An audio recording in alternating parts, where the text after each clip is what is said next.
Bismillahirrahmanirrahim. Yaqulul muallif rahimahullah wa nafa'ana bi'ulumihi fid dharain amin ya rabbal alamin. Halaman 15.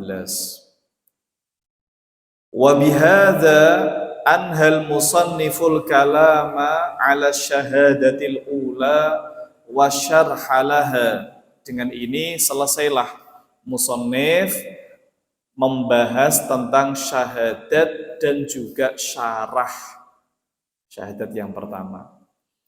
Summa bada'al kalama 'ala syahadati tsaniyati faqal. Kemudian muallif ini mengawali penjelasan syahadat yang kedua. Maka beliau berkata, wa ma'na syahadati tsaniyati wa hiya asyhadu anna Muhammadar Rasulullah a'lamu wa a'taqidu wa usaddiqu wa uz'inu biqalbi wa a'tarifu bilisani anna Muhammad ibn Abdillah ibn Abdil Muttalib ibn Hashim ibn Abdi Manaf ibn Qusay ibn Kilab ibn Murrah ibn Ka'b ibn Lu'ay ibn Ghalib ibn Fihr ibn Malik ibn Nadr ibn Kinanah ibn Khuzaimah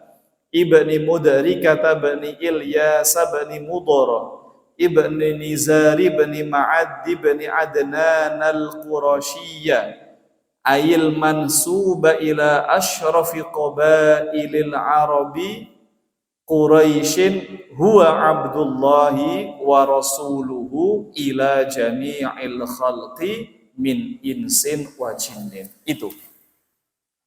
Jadi makna daripada syahadat kedua adalah yang pertama a'lamu wa a'taqidu wa a'tarifu. Ada 3 poin penting di sini. A'lamu mengetahui, a'taqidu meyakini, a'tarifu mengakui.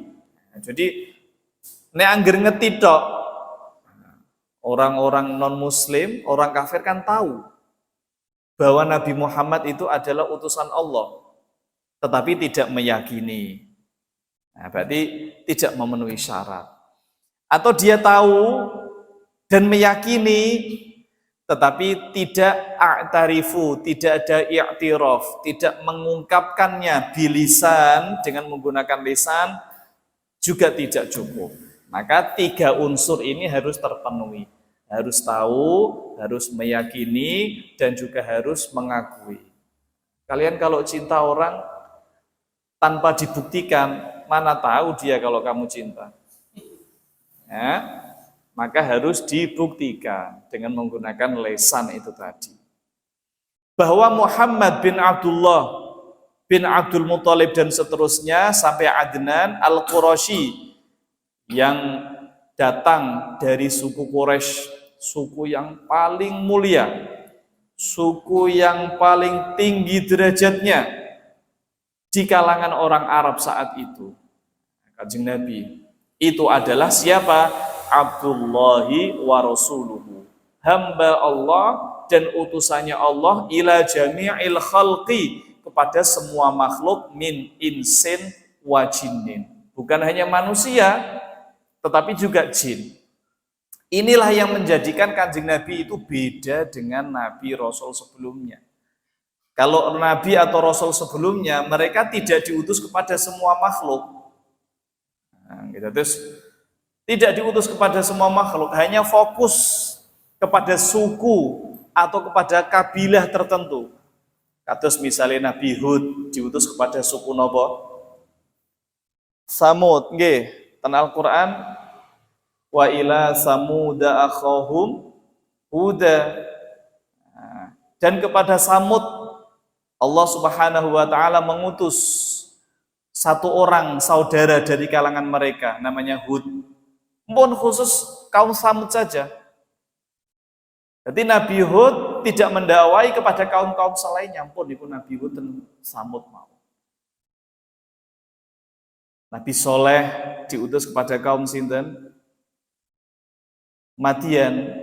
Wa ila Madian akhahum Sholihah diutus kepada kaum Madian.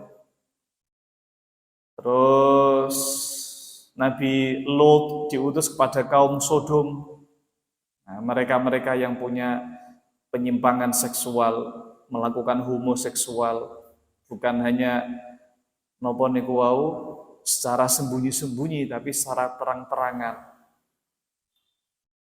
Kemudian nabi-nabi yang lain, Nabi Musa dan seterusnya, itu rata-rata mereka diutus kepada kaum-kaum Bani Israel. Sampai Nabi Isa. Nabi Isa adalah nabi terakhir yang diutus oleh Allah Subhanahu wa taala kepada suku Bani Israel. Mpun temeriku dakwah mereka. Tetapi Rasulullah Shallallahu alaihi wasallam dakwahnya niki universal kalau bahasa sekarang ya. Jadi bukan hanya lokal saja tetapi universal, seluruh dunia. Bukan kalangan manusia saja tapi kalangan jin. Nek malaikat bukan, sebab malaikat niki fungsinya Kanjeng Nabi ini itu kan napa? Liyakuna lil alamina nadhira. Supaya Nabi Muhammad itu menjadi pengingat, penakut-nakuti, yang bertugas menakut-nakuti, memberikan peringatan kepada manusia dan jin. Nah, malaikat bukan perlu. Nah, sebab malaikat niku sudah distel, sudah diatur oleh Allah Subhanahu wa taala tidak melakukan sesuatu apapun kecuali ketaatan. Jadi jin karo manusia niki yang menjadi medan atau lahan dakwahnya Rasulullah Sallallahu alaihi wasallam.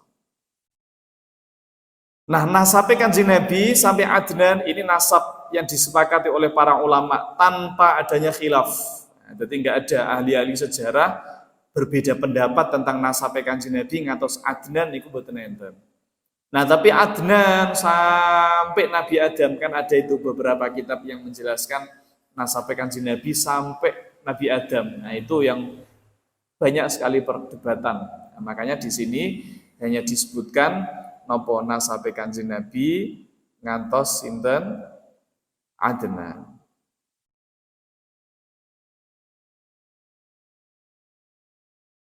Wayatna itu cukup. Nah, tetapi ada beberapa perkara yang merupakan apa itu namanya buntut daripada syahadat kedua, yang merupakan lanjutan daripada syahadat kedua. Jadi wong nek misale masuk agama Islam, dhek ngakoni la ilaha illallah Muhammadur Rasulullah tok niki mun cukup niku langsung masuk agama Islam. Mboten laren diulang bab fikih, diulang tentang akhirat, nanti niku bertahap pelan-pelan. Ya, bertahap pelan-pelan. Bukan berarti masuk Islam kudune harus langsung belajar agama secara detail niku mboten.